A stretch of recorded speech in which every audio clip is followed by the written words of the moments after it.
எங்களை காலமுறை ஊதியத்திற்குரிய அரசு ஊழியர் ஆக்குவேன் என்று அதில் அழகாக கொடுத்திருந்தார். ஆனால் இன்று 4.5 ஆண்டுகள் ஆகியும் அதற்கான எந்த ஒரு முயற்சியும் செய்யவில்லை.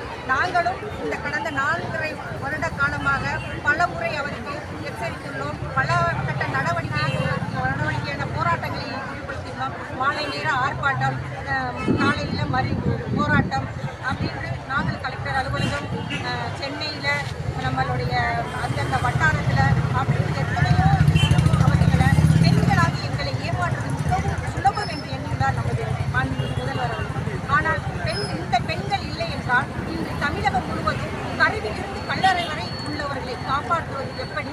நாங்கள் ஒரு பெண் கர்ப்பம் என்று தெரிந்தவுடன் அந்த குழந்தையை 6 வயதுக்கு பள்ளிக்கு செல்லும் வரை அந்த அம்மாவிலிருந்து அந்த குழந்தை வரைக்கும் அவ்வளோ சேஃப்டியாக கொண்டு போகிறதுக்கு நாங்கள் அங்கன்வாடி ஊழியர் தேவை.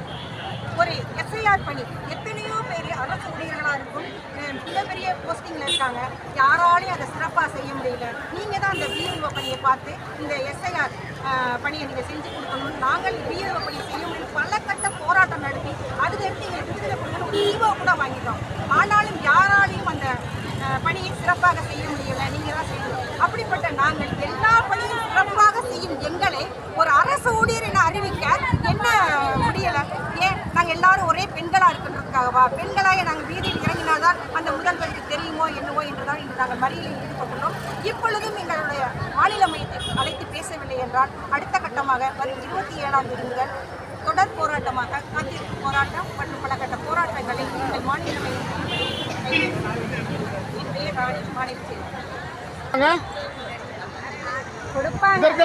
இதுக்கெல்லாம் அருகதையற்ற, அதாவது அரெஸ்ட் பண்றதுக்கு அருகதை கிடையாது. அரெஸ்ட் பண்ணவர்களை அரைப்பட்டினி போடுகிறது.